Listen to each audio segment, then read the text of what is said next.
Can we play the audio of Katie Porter? Katie Porter, she's a Democrat representative from California who ran for Senate and lost, and now she's running for governor. Yesterday, about this time, she was the front runner. Today, she's not. I just want to play a clip of the interview she did yesterday. What do you say to the 40% of California voters who you'll need in order to win who voted for Trump?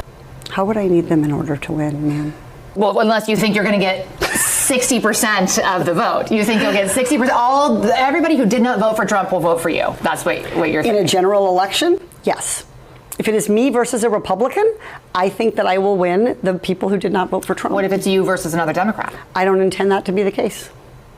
So how do you not intend that to be the case? Are you going to ask them not to run? No, I'm saying I'm going to build the support. I have the support already in terms of name recognition. Mm-hmm. And so I'm going to do the very best I can to make sure that we get through this primary in a really strong position. But let me be clear with you. I represented Orange County.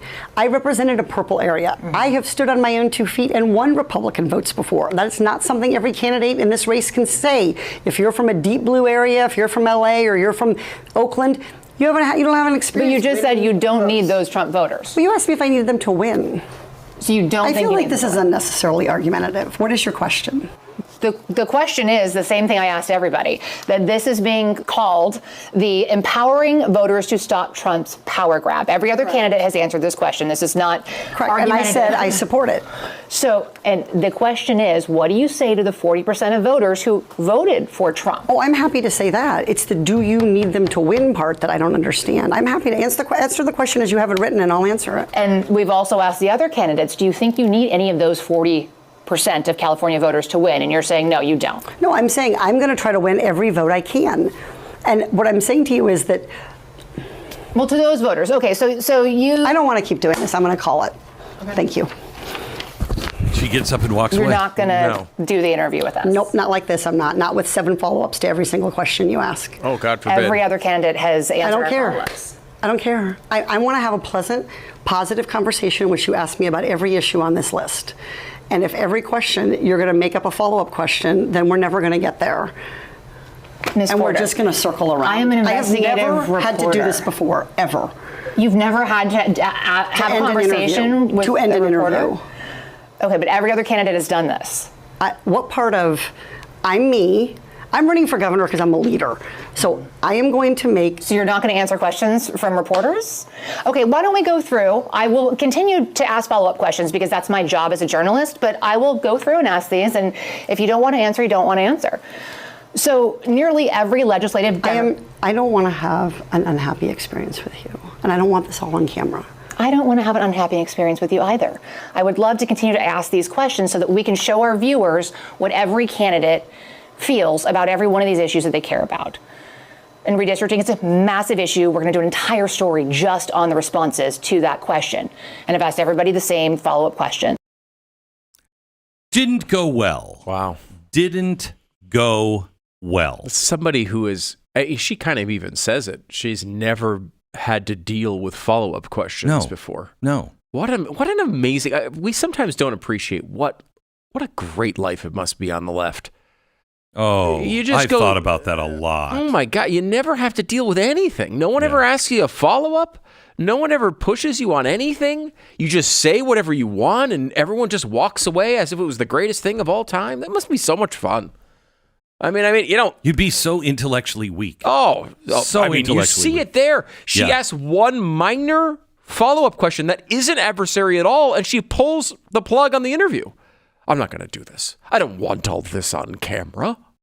Well, there's a lot that I haven't wanted on camera. It didn't stop anybody else. All right. That's when they get most excited to put you on camera. I know. That's so bizarre. So, the reporter wasn't even going at her hard. It was like, hey, what do you mean you don't need, I mean, it's what a layup of a question, Glenn.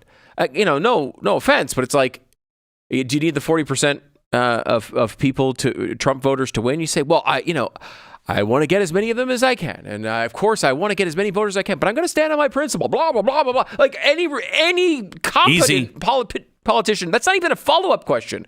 It's like, do you want more voters? That's the hard question she walked out of an interview for? So, but remember who she is. Remember who she is, okay? Must we? Well, I think we just proven everything that they said wasn't true. According to people who had worked in her office, she has made multiple staffers cry. People are generally so anxious to even staff her because if anything goes wrong, she flips out on whatever staffer is present. She just talks to staffers however she wants. One criticism of Porter has been that she allegedly is a terrible person, according to some accounts, abusive and racist. In December, text messages surfaced in which Porter scolded a staffer for giving the Congresswoman COVID. One message said she was rage-prone and had a tendency to disparage staffers. Others suggested her expectations were wildly unrealistic. One message accused her of making racist comments. Those are from her staffer. And remember, those are from 2022. We've seen this, and they just buried all of that. And now you're starting to see it. When you force people into uncomfortable situations, you generally see who they really are. And that wasn't really that was a normal situation for anybody who's right. You can't handle that, sweetheart. You can't handle anything. But imagine you're in California. She was the front runner yesterday. That's who everybody's like, yeah, I'll probably vote for her. Yeah, yesterday. Looking at Kalshi, one of the prediction markets, and she was at a 40% chance to win, which was double anybody else in the race. And today she's now a slight underdog in the race from that interview. It was that bad. Now, we don't know how the electorate actually responds to it. It'll take some time for polling. We don't know how much people and actually will see it. Right. It could run and then go away. Like, a lot of conservatives are going to see that today because conservatives are going to play it like crazy.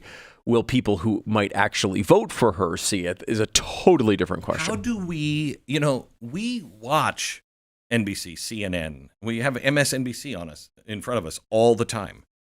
We listen to NPR. We listen to, the New York Times. We read the New York Times. Maybe it's time to appreciate us a little bit more. Just saying. We do that for you every day. Yeah. Just so you know. Yeah, we do it so you don't have to. However, we bring those things up all the time on the air. We know where the other side stands. There are stories that just don't hit that side. Yeah, they have no idea it even. And they don't listen to anything else. And so there are stories like that stupid story of the judge's house burning down. There are going to be people forever that believe that was a hate crime. There is no evidence of anything. Of even an arson. Of arson. There's let nothing. Alone that it was some conservative who did it. It was a house that burned down. That's all we know now. They had to immediately jump to, it's a house of a judge. That judge stopped Donald Trump. Harmeet Dillon wrote a really absolutely innocuous, hey, this judge just made this ruling. We will fight that every way we possibly can. That can't stand. They took that and said Harmeet Dillon was targeting this judge, so somebody went on the right and burned that judge's house down. None of that. There's no evidence of any of that. They don't even know what caused the fire yet.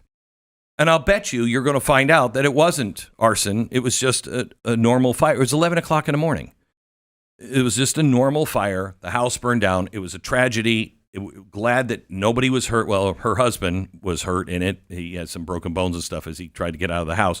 And we wish them the best. But you're going to find, I think, and I'll correct it if we find differently, it wasn't any of those things. But they have reported that now as fact. How many people are going to believe that forever? I can guarantee you, I have members of my own family who will bring that up to me. Well, you say violence is, what about burning the judge's house down? And I'll have to say, that's not true. Yes, it is. And they won't believe me because they heard it on NBC. They heard it on CNN. They heard it in the Washington Post. And so they just believe it. There are no facts to back that. None. Now, there may be in the future, maybe in a couple of days. Let the process work, but there's none. These journalists on the left are so unbelievably irresponsible. And then, because they have zombified their entire base, their base will not listen to the other side. There are stories, I guarantee you.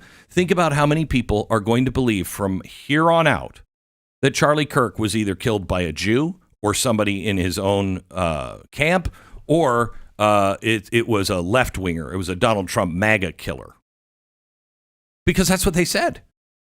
And they're not listening to you. They're not watching Fox. They're not getting their news. They don't. All news from major traditionally trusted sources, they watch all of that and they think they're getting a variety. Well, I read the Times and the Post. Oh, New York Post or Washington Post? Well, not the New York Post, the Washington Post. There's no variety there. No, it's the same thing. And this is how something like you can change your gender with a series of magical words comes into effect, because it's how global warming is real. A liberal hears something like the gender stuff, for example, and they hear it the first time, and they, just like you, react the same way. They what? What do you mean you can just become a girl? What are you talking about? They, in their minds, react the same way the first time they hear that. Yes. And then they hear it 500,000 other times unchallenged. And saying science is settled. Yep. And they're like, wow, I must have been wrong about that. And even if they don't say, if they have nothing to back it up, like in this burning down the house, they just say it over and over. And people go, well, they wouldn't say that if it wasn't true. Right. And I don't hear anybody else, except for the crazy conservatives. Who cares what they're saying? So, I mean, this is why I would, I have hope.